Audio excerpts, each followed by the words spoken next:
Hello and welcome to everyone watching around the world. I'm Coral Azus for CNN 10, your down-the-middle explanation of news. We thank you for taking 10 minutes to watch. We're starting with a look at the U.S. Senate's upcoming impeachment trial for former President Donald Trump. Earlier this month, the House of Representatives voted 232 to 197 to charge the president with incitement of insurrection. His critics say his statements at a rally on January 6th encouraged the violence that later took place at the U.S. Capitol building. The former president and his supporters say he only called for a peaceful and patriotic protest. The House charges were formally presented to the Senate on Monday. Senators are set to be sworn in as jurors on Tuesday. The trial itself will begin on February 9th, and afterward, the Senate will vote on whether to acquit or convict the former president. The votes of 67 senators, or two-thirds of the chamber, are required to find a president guilty. Anything less than that means a leader is not guilty. A complication in all of this is that former President Trump is no longer in office. His term officially ended at noon on January 20th in accordance with the 20th Amendment to the Constitution. Some legal experts say it's unconstitutional to convict a former president who's already left office. Others say it is legal for the Senate to try the former president and potentially disqualify him from running for office again.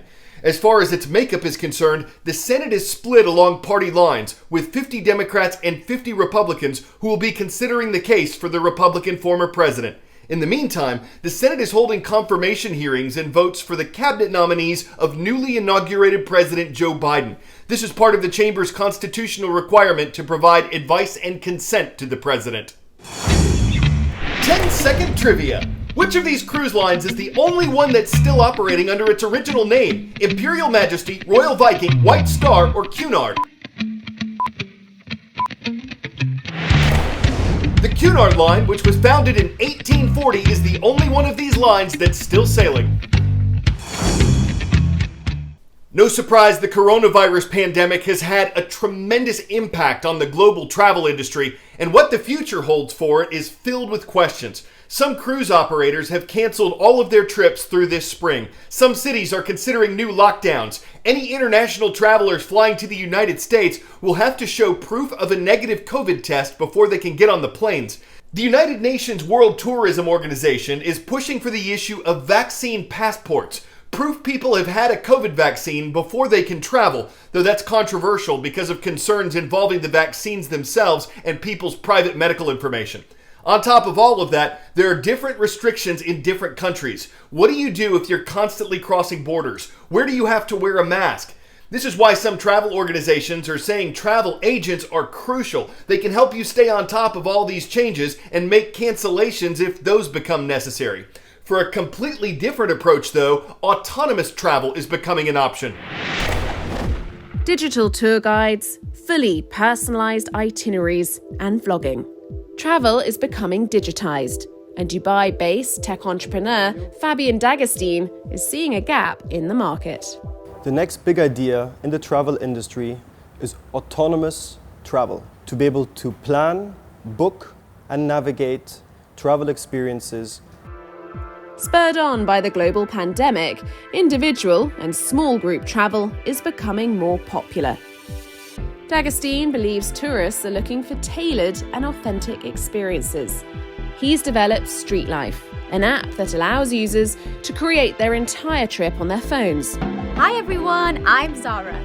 Local vloggers and Instagram influencers like Zara Amira can feed high-quality digital tours of unexplored shops and public places, showing their local experiences. Users can watch and choose the places they want to visit, creating a customized itinerary before starting their physical journey. You have to imagine it like a TikTok for travel, where you can swipe up and down between different tours, bookmark the places you like, create your own tours, and book Careems and Ubers to be able to get from one place to the next. Digital tools such as virtual reality, AI, and algorithms are increasingly being adopted in the travel industry. This tech will add up to $305 billion of value to the travel industry by 2025, according to research by the World Economic Forum.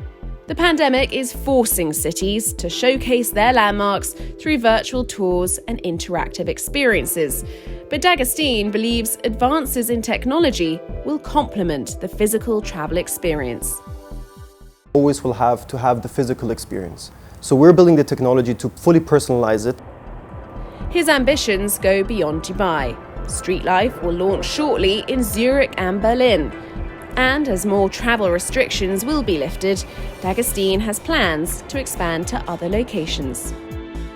Combining technology with physical travel, D'Agostine Street Life is aiming to become the digital go-to for autonomous, personalised and seamless travel.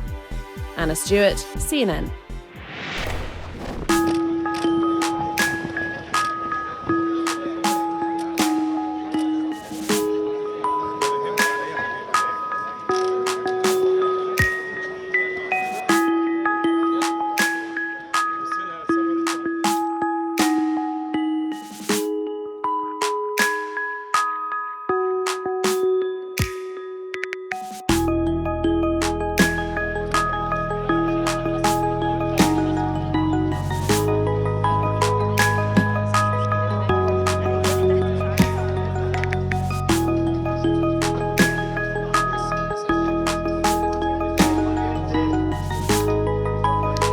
This discovery, number one, because of the number of the coffins that we found.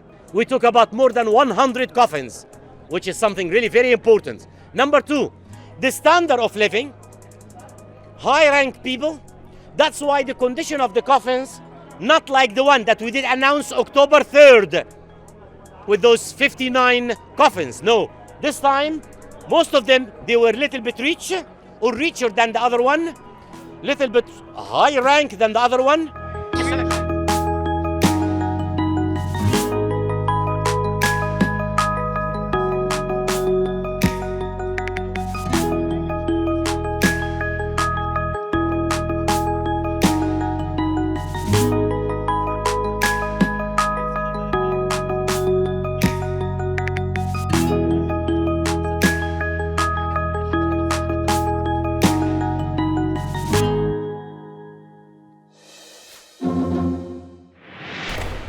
Some environmentalists are losing sleep over the sleep of certain insects. Two studies recently focused on a commonly used pesticide called neonicotinoids.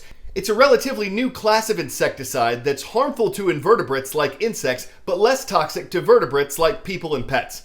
The studies found that when neonicotinoids were directly given to bees and flies, the chemicals appeared to disrupt the insects' body clocks. They were reportedly sleeping more in the daytime and foraging more at night. This could affect the bees' ability to pollinate and collect food for their colonies because flowers aren't as available at night. So while neonicotinoids could help keep pests off the crops people grow, the studies suggest they could have negative side effects on bees and pollination.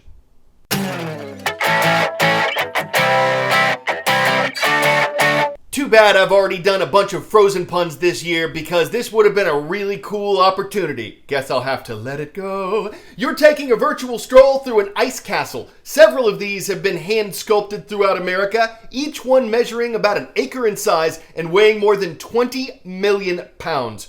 Took dozens of artists to put